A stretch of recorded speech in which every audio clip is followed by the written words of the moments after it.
Les trésors, mesdames et messieurs, bonjour et bienvenue à ces bulletins d'information.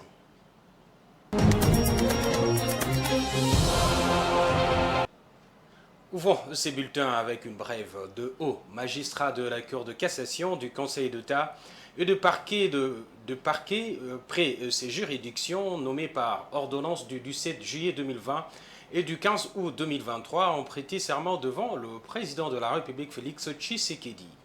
La cérémonie de prestation de serment a eu lieu le jeudi 14 septembre 2023 dans la salle de congrès du Palais de la Nation. Le chef de l'État a pris acte de leur prestation de serment tout en les félicitant sincèrement. Parmi les hauts magistrats assermentés figure le premier président de la Cour de cassation, Eli Léon Domba Kabila, 8 présidents de la Cour de cassation, 5 avocats généraux, 21 conseillers du Conseil d'État, 5 premiers avocats généraux près de cette juridiction.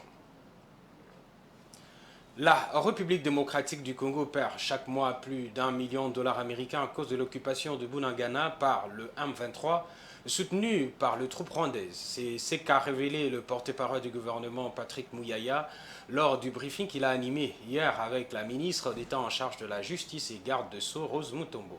Ce briefing a été donc l'occasion pour la présentation du livre blanc sur la tragédie humanitaire et dommages causés à la République démocratique du Congo du fait de son agression continue par le Rwanda. Je vous propose de suivre le ministre de Communication et Médias, Patrick Muyaya. Toute l'économie, tous les business qui tournent autour du parc, nous en discussions tout à l'heure avec les responsables, c'est entre 40 et 60 millions de pertes. Et vous imaginez la conséquence sur l'emploi qui a été généré pour les populations de cette partie du pays. Ici, nous avons un tableau plus intéressant qui vous donne des indications sur les manques à gagner, parce qu'on parle beaucoup de Bunagana qui représente dans cette partie du pays le principal poste frontalier. Il y a le poste frontalier d'Ichacha, mais c'est à Bunagana qu'il y a le gros des activités. Ici, je vous donne à titre indicatif des chiffres de 2020. Vous avez annuellement, donc en francs congolais, à peu près 17,2 milliards de francs congolais qui étaient générés par ces postes frontières. Si nous devons appliquer les taux aujourd'hui, nous sommes à peu près 8 millions de dollars que nous gagnons annuellement, mais aujourd'hui, en 2023, on a gagné 0 $. Et donc, ça vous donne une indication des activités barbares parce qu'il y a évidemment de la fraude qui est organisée pour pouvoir tirer profit de tout cela. Des statistiques que nous avons reçues, que nous avons partagées des autorités provinciales de la province du Nord Kivu, et donc 1 million de dollars des recettes qui doivent revenir à la province sont perdues du fait de cette occupation. Vous voyez que le coût à la fois humanitaire, à la fois économique, à la fois scolaire, à la fois sanitaire est trop important. À la veille justement de notre participation à la prochaine Assemblée générale de New York, où nous tenions à présenter cette situation pour que vous voyez c'est sur quoi nous allons nous atteler autour du président de la République et dans les cadres des différents fronts pour nous assurer que la paix revienne dans tous les 4 coins de la République démocratique du Congo et que nos populations puissent à la fois aller à l'école, s'émouvoir ainsi que voter pour leurs dirigeants. Parlons à présent de l'insalubrité à Kinshasa qui n'est pas seulement dans le milieu reculé mais aussi en plein centre-ville. Nous sommes dans la commune de la Gombe à la gare centrale, non loin de l'arrêt de bus Transco. De tas d'immondices sont remarquables, une situation qui désole les Quinois. Francine Moukeba jusqu'à Tamba ont tendu le micro à quelques Quinois. Dans certains coins de la commune de la Gombe, miroir de la ville-province de Kinshasa, les immondices se portent bien. Ici, à la gare centrale, la situation de l'assainissement laisse à désirer. À quelques mètres de l'arrêt de bus de la société Transco, ce sont des tas de déchets qui font ménage avec le passant, voire les tenanciers de petits commerces et leur clientèle. Une situation qui n'est pas sans réaction. Tout le monde a boyé, vous venez au Vandi, mais solo, saleté partout. Donc je ne sais pas, ils ont une autorité, mais ils ont bato oyo non bazala awa oyo il faut baza nani il faut basala bapropriété awa je ne sais pas bazalaka te c'est comment oyo eza capitale eza pe en plein centre-ville mais salité boye il y a même pas de poubelles il n'y a même pas tout on jette seulement par terre tozoyeba te bato bazalaka oyo il faut basala bapropriété po eza pe mpona biso moko mpe boye maladie ti toyoka basolo wana banini nyonso wana ezopesa mpe kaka maladie. Nous sommes dans la capitale qui est considérée comme miroir de notre pays. Quand on se retrouve devant des immondices comme ça pue, il y a un danger tellement pour la population. Et des fois, on arrive à se poser des questions, est-ce qu'on est vraiment dirigé par des humains? Alors ce que nous pouvons recommander à nos autorités, s'ils ont encore un minimum d'amour envers leur population, en tout cas qu'ils essaient de trouver une solution. Puisqu'on se rend compte que Kinbopeto dont on a parlé reste une lettre morte. On ne voit vraiment pas l'impact sur le terrain. Les odeurs nauséabondes causées par ces immondices peuvent être à la base de plusieurs soucis de santé. C'est ce qu'il pense un expert en environnement responsable d'une ONG. Lorsqu'il y a insalubrité, ça veut dire ce qu'on appelle insalubrité, ça veut dire un environnement qui n'est pas sain, qui est insalubre. Et donc on va observer qu'il y a nécessairement accumulation des déchets, on va observer qu'il y a perte de beauté, non-maintenance, déséquilibre.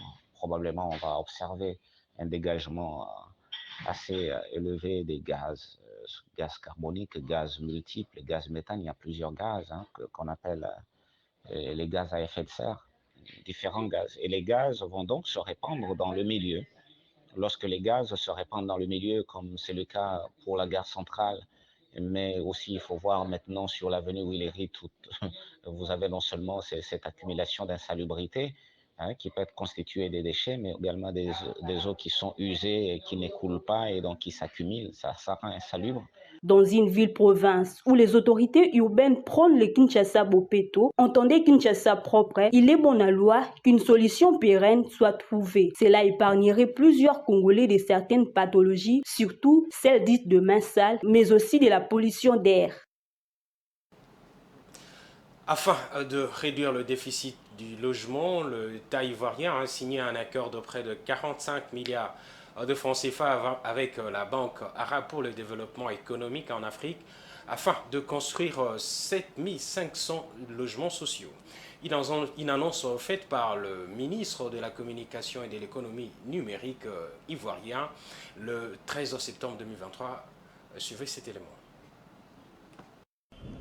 Le gouvernement ivoirien a annoncé avoir conclu un accord de prêt à hauteur de 43 milliards de francs CFA avec la Banque arabe pour le développement économique en Afrique, BADEA, pour la construction de 7500 logements économiques et sociaux dans le pays. L'information a été révélée le 13 septembre 2023 par le ministre de la Communication et de l'économie numérique à l'issue du Conseil des ministres. Cette initiative vise à répondre aux besoins croissants de logement dans les zones urbaines du pays et à améliorer les conditions de vie des citoyens. Le Conseil des ministres a adopté un décret portant ratification d'un accord de prêt de montant de 43,5 milliards de francs CFA pour le financement du projet de construction de 7500 logements économiques et sociaux en Côte d'Ivoire, dont 5000 à Abidjan, 1500 à Bouaké et 1000 à Yamoussoukro. Ces efforts du gouvernement ivoirien contribueront également à atténuer les pressions démographiques et à réduire le nombre de personnes vivant dans des conditions de logement précaires. Cet accord permettra ainsi de réaliser la première phase du projet avec 1240 appartements dans la ville d'Abidjan, 800 appartements à Yopougon, cité policière, et 440 appartements à Atekoubé. Le premier challenge pour l'État de Côte d'Ivoire aujourd'hui sera de pouvoir permettre effectivement que ce soit les personnes les plus vulnérables qui puissent avoir accès à ces logements-là, notamment les personnes dont les revenus ne dépassent pas un certain montant. Également, le second challenge sera de pouvoir contrôler effectivement les entreprises privées qui auront en charge la construction de ces logements-là pour que les prix initiaux définis dans le cadre du projet de logement social soient respectés. Bon, ce qui va être encore un peu plus compliqué quand on sait le climat de hausse généralisée des prix, les différents coûts des matériaux qui ne cessent de grimper, également le prix du ciment qui ne cesse de grimper. Et également l'autre élément Il s'agira également pour l'État de s'assurer que ces ressources qui vont être dégagées soient effectivement allouées à la construction de ce logement-là. Donc, c'est plusieurs défis auxquels l'État doit faire face pour la gestion efficiente et efficace de ce nouveau financement. La construction de ces 7500 logements économiques et sociaux est une étape importante dans la réalisation des objectifs de développement urbain en Côte d'Ivoire. Elle représente une opportunité pour le pays de renforcer son infrastructure urbaine, de réduire les inégalités sociales et de promouvoir un développement durable à long terme. Fin de ce bulletin d'information, mesdames et messieurs, merci pour votre aimable attention. Restez branchés sur le programme de Géopolis TV. Vous suivrez la grande édition des 19h30 avec Fiston Oleko.